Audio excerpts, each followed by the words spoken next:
Greetings, fellow Watford fans. Omar here, and it's time once again for the Orns 10-minute take on Watford nil, Coventry 1. The game at Vicarage Road today, where Watford came off second best. All their chances and their persistence in the first half, a bright start, a confident outlet, a really good outfit in the first half in terms of their forward thinking. It was that final ball in that first half that let Watford down. The decision making was the key part of this game for Watford that fell down just when they needed it most.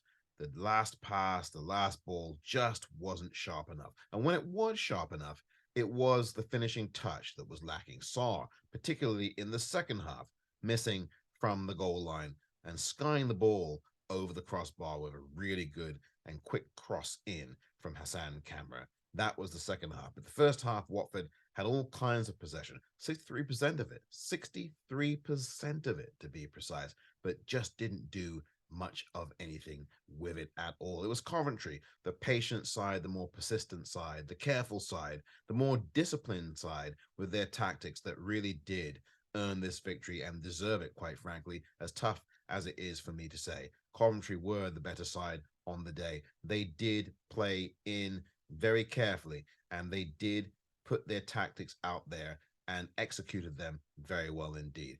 What they did particularly was stack five across the box and defend, frustrate Watford, get them into areas of the pitch where they didn't want to play football and make the pitch compact. So what Coventry did was shrink the pitch down, making it very difficult for Watford to get around them. And when Watford did get around them, once again, it was the finishing touches that let Watford down. And then Watford were caught on the counter too many times in this game. Coventry executed the counter attack very well indeed, catching Watford stretched and all over the place defensively. And Coventry should have made even better moments of some of their earlier chances in this game, but they certainly made Watford pay later on in the game in the second half with a 55th minute or so goal coming in from one of their danger men, a ball that caught Watford off behind the defense, and it was a good finish from Coventry. And Watford were then left to battle uphill from there. And they tried, but the last ball just didn't go and reach the Watford man. The passing that had been so good these last three games wasn't solid enough in this particular game, wasn't fluid enough. Ball did not get to the Watford man. Kayembe made mistakes with his passes. João Pedro wasn't sharp enough with his passes. Ismail Assar, his passes didn't go long enough to get to another Watford player. In fact, this whole thing reflected the whole team. The whole team didn't make good passes, particularly in the second half. Mario Gaspar passes not quite reaching their man. So this really went through the whole entire Watford team. Now, there were some bright sparks, like Asprilla. I think Yasser Asprilla had a good game. He was very good in the time that he was on the pitch. He made a difference in the game, particularly gave Watford more life and more balance, and they looked like they were going to score. And he came on, but again, it was the finishing touches in these particular areas of the pitch inside the 6-yard box that just weren't good enough. And Saab was the biggest culprit, as I mentioned. He skied the ball over the crossbar when it would have been easier to put a toe out and poke it home past the Coventry City goalkeeper. But it just was not to be Watford's day in this particular respect at all. And Coventry do deserve a lot of credit for continuing their impressive defensive run. They've now gone over 500 minutes away from home in the championship this season without conceding a goal. And that is some kind of feat. And this is the team that started this game in the bottom five. And I said on the Orns WFC YouTube channel, Friday Focus, that this is a team that Watford were going to have to be wary of because they cannot afford to be taking Coventry City lightly. And I don't think Watford did take Coventry lightly. It's just that Watford did not take care of the ball better. I think that was one of the biggest things for Watford today. They didn't take care of the ball carefully enough. They did not move the ball quickly enough in the second half when it was demanded of them. Once Coventry scored, it seemed like the game got bogged down even more. And Watford were actually contributing to that with much more cautious movement. And it played right into Coventry's hands because, as I said, Coventry stacked the middle of the park and, in fact, stacked the back line with five players. And it's tough to break down five players when they're camped outside the 18-yard box. And then they did at sometimes play a high line forward. So then everything was condensed for Watford. So they really had to put good quality into their passing and into their deliveries to get past Coventry. And that only began to happen once Yasser Espria, pardon me, came onto the pitch, and you saw him do some of that. But that didn't last long because Coventry then made some substitutions and made adjustments that helped neutralize that. And so there was always urgency for Watford. Once that they weren't able to break down Coventry for very long, there were then readjustments. And then once those adjustments by Coventry were made, it then gave Watford more of an impetus to try to make adjustments back. And then they got more desperate as the game came along, and the game moved on to the 75th and 80th minute.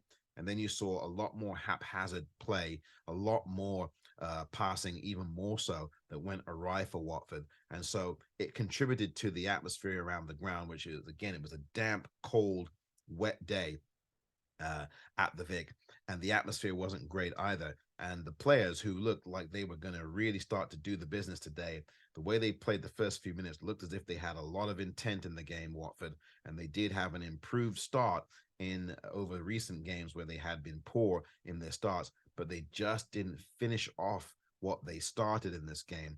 And Coventry were all too content to sit back and have Watford play in front of them, because once Watford weren't able to break down Coventry, again, things got desperate for Watford. And I think Watford also today were guilty of a lack of discipline. You cannot make fouls on players in wide areas of the pitch, and you cannot do that when you don't need to make fouls. I mean, you're fouling them in the just outside the 18-yard box, just outside to the right of the 18-yard box.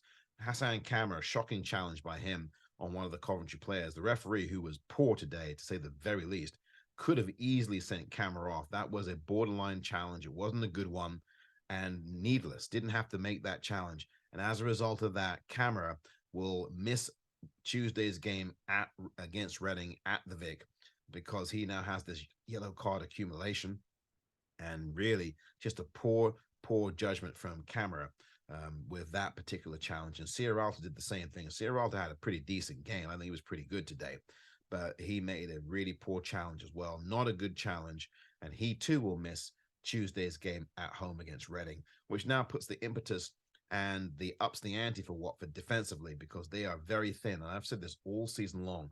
Watford have a very thin squad to begin with. Now they've got talent in their squad, they've got quality in their squad, but the squad is very thin. So when there's injuries and when there's suspensions, it's going to be really tough to see what kind of team is going to be fielded on Tuesday. Will Espria start? I think Espria is better off the bench for Tuesday, but I'll talk more about Tuesday in the Monday focus coming up in a few days' time ahead of the game against Reading. And I think the positive thing for Watford is that they can forget about this game, because they've got to focus on Reading very quickly. Reading lost at home yesterday in the championship by a score of 2-1 to Preston North End. So they'll be ready to try to get that out of their system too. So these two teams will be playing each other off the back of home defeats. We'll see how that pans out. And as I said, I'll talk about that coming up on Monday on this channel. Now, the other thing to keep in mind here, the discipline, as I said, was not good by Watford in the second half.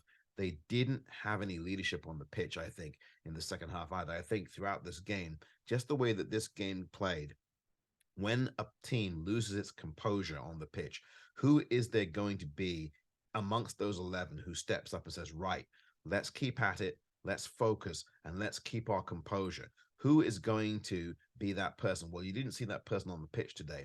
That person would have been someone like a Tom Cleverley or an Imran Loser. And usually Keenan Davis, who is very much up for it today, had a frustrating game. He should have been allowed that goal. I didn't see where the foul was in the first half. That made no sense to me. And as I said, the referee was poor today. The linesman didn't have a clue. I didn't see where the foul was. Where was the Coventry player fouled in the build-up to that Watford goal, which should have stood? I'm also told that the referee in this game was the same one that reffed the game against Queen's Park Rangers, the same referee who thought that there was no goal in that game late on with Kayembe scoring a rocket blaster, and that same referee and linesman who happened to think that somehow Sarr was offside against Queen's Park Rangers back in August. He was not. And so that is another thing to look at. The referee definitely was poor, but the referee and the linesman were not the reason why Watford lost this match. Watford did not stick to their task and were not composed or focused or disciplined enough with their final ball, and the movement when they were getting in amongst Coventry wasn't as sharp. And again, the finishing wasn't sharp today either. When Saw had that shot, he should have made that count, should have gone in the back of the net. Sema missed a very close range shot. Good chance from him, but just went wide of the post. And that was in the second half as well. It just was one of those days at the office for Watford. Again, the performance was better in the first half, but in the second half, it really bogged down and was not good enough. Coventry, on the other hand, deserved the 3 points. And again, sometimes you just have to tip your hat to a team that sticks to the task in the conditions and handles those conditions better than the home team does. This has been the Orns 10-minute take.